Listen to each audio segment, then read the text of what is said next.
Bismillahirrahmanirrahim. Assalamualaikum warahmatullahi wabarakatuh. Dan salam sejahtera semua.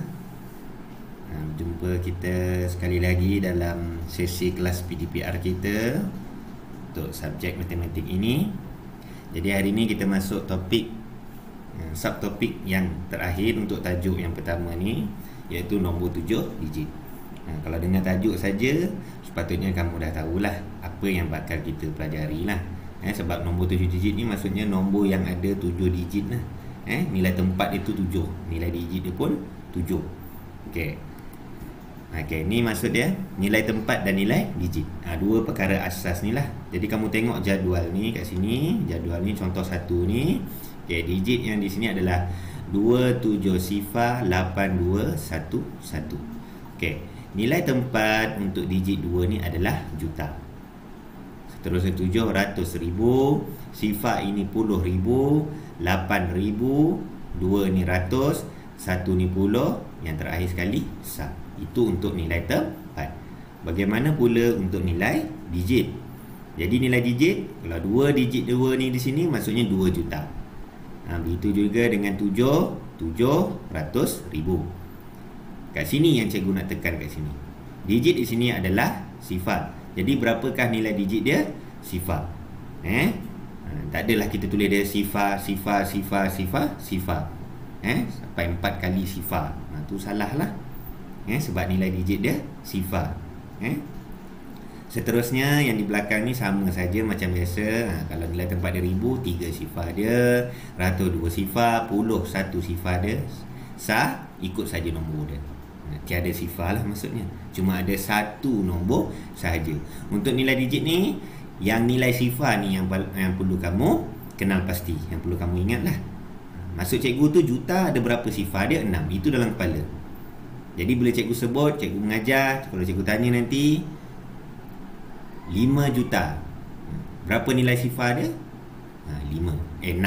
Maafkan cikgu, 6. Itu maksudnya 5 juta. Itu contoh dia lah.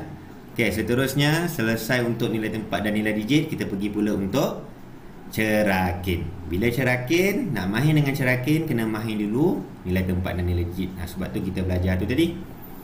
Jadi contoh soalan dia 1,391,785. Tengok macam mana cikgu baca nombor tu. Dengar betul-betul. Bagaimana kita menyebut nombor, macam tu jugalah kamu menulis nombor tersebut dalam perkataan.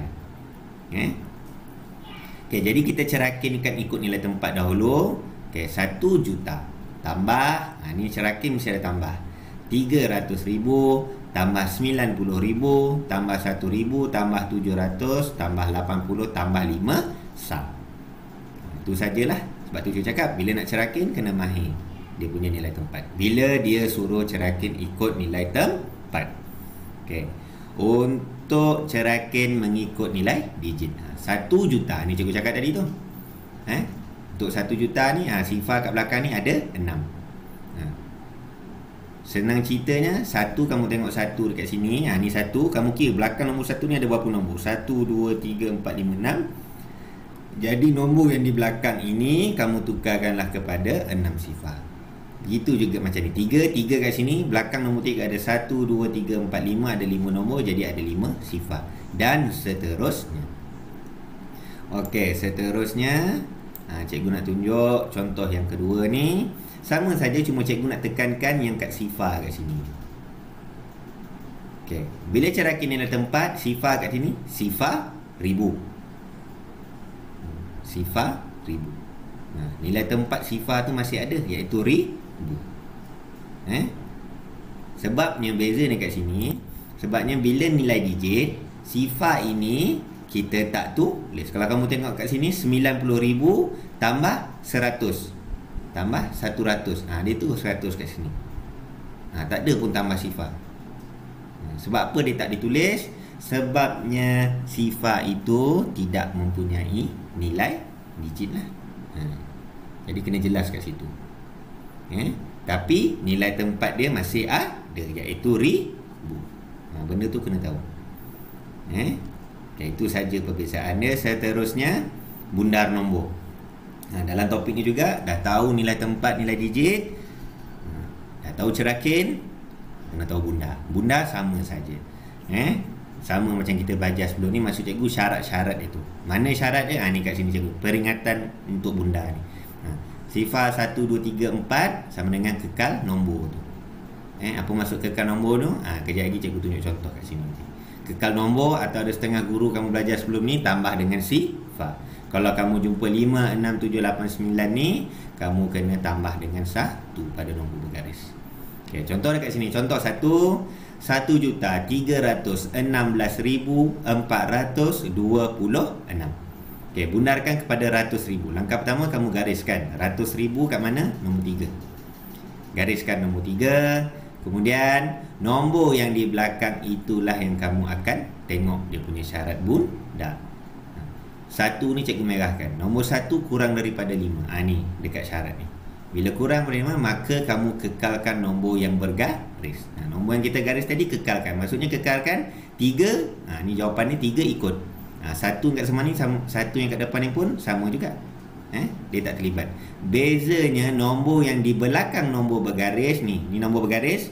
Nombor yang kat belakang ni ada 1, 2, 3, 4, 5. Jadi 5 nombor di belakang yang nombor bergaris ini kamu jadikan sifar. Ada 1, 2, 3, 4, 5. Itu saja. Jadi jawapan dia 1,300,000 selepas dibundarkan kepada ratus ribu terdekat. Atau 1,3 juta atau 1,310 juta. Ini yang kita akan belajar seterusnya lah nanti. Jawapan ni sama ni. Sengaja cikgu tulis sebab kamu dah belajar. Untuk tulis perpuluhan juta dan pecahan juta ni. Okey, seterusnya untuk contoh yang kedua. Contoh 2 ni macam mana pula? Okey. Bundarkan kepada ribu terdekat. Jadi kamu gariskan ribu. Mana ribu ni? Kamu biasa puluh, ratus, ribu. 7 ni nilai tempat dia ribu. Jadi kamu gariskan nombor 7. Kemudian kamu tengok nombor yang di belakang nombor bergaris. Nombor 9. Jadi dalam kepala kamu dah ingatlah syarat bundar yang kat bawah ni. Nombor 9, kamu kena tambah 1 pada nombor bergaris. Jadi tambah 1 pada nombor bergaris. Jadi 1 tambah 7 dapat 8. Sebab tu jawapan dekat bawah ni 8. Nombor yang di depan nombor bergaris 6, 1 dengan 2 ni kamu salin saja. Sama juga macam tadi. Dan nombor yang di belakang nombor bergaris, belakang nombor 7 ni ada 1, 2, 3 ni, ada 3 nombor ni, kamu tukarkan kepada sifar. Ada 3 sifar lah.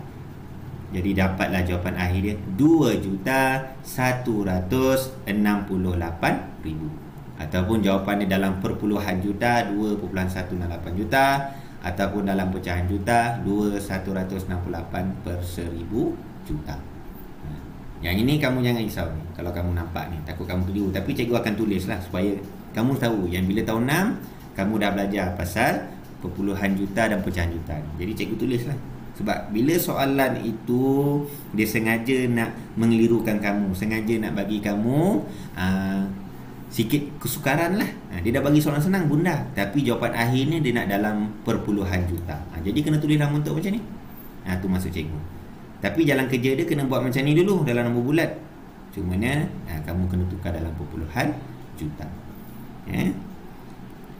Okey, seterusnya kita bagi kepada nombor perpuluhan juta dan pecahan juta. Okey, kamu boleh tengok contoh 1 ni, contoh yang pertama ni, contoh nombor perpuluhan juta 1,451 juta. Dengar betul-betul macam mana cikgu sebut. Okey, 1,451 juta. Okey, tengok jadual ni. Okey, dekat jadual ni ni nombor tadilah 1,451. Okey, sekarang ni kita nak kena pasti nilai tempat dalam perpuluhan juta. Okey, yang mula-mula sekali ni adalah sah. Belakang titik perpuluhan ni, titik perpuluhan belakang dia yang ni mula-mula sekali nilai tempat dia adalah per 10 untuk digit 4, per 100 untuk digit 5, dan yang terakhir sekali per 1000 untuk digit 1. Jadi ni cara kita tulis di dalam bentuk perkataan 1,451 juta. Apa contoh kesilapan yang kadang-kadang kita buat, kita tercuai. Cuai lah maksudnya. 1,451 juta. Itu salah. Sebab apa salah? 400. Sedangkan 4 ni apa nilai tempat dia? Per 10. Sebab tu bila nombor perpuluhan, kita baca nombor dia satu-satu selepas titik perpuluhan tu lah. Contohnya 1,451. Jadi tolong fahamkan betul-betul. Dia kamu tahu, kamu faham benda ni, tapi bila datang waktu ujian tu, waktu latihan dia jadi cuai. Benda yang mudah jadi cuai, tu yang salah, tu yang merugikan kita. Okey, seterusnya contoh kedua ni, contoh untuk pecahan juta. Okey, yang A ni 3/4 juta. Sama dengan dalam perkataan 3/4 juta. Tengok ejaan per 4 ini. Per dengan 4 ni rapat. Per 4 juta. Tolong hati-hati. Seterusnya nombor bercampur yang B ni 1/2 juta.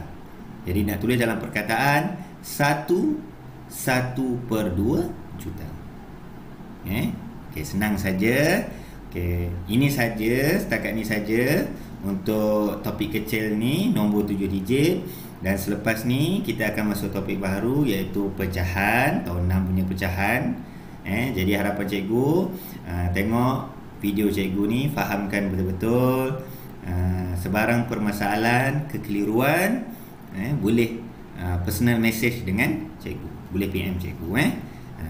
InsyaAllah sekolah pun nak buka tak lama lagi, jadi PDPC kita akan lebih berkesan lah. Okay, itu sahaja daripada cikgu. Sekian, terima kasih dan stay safe.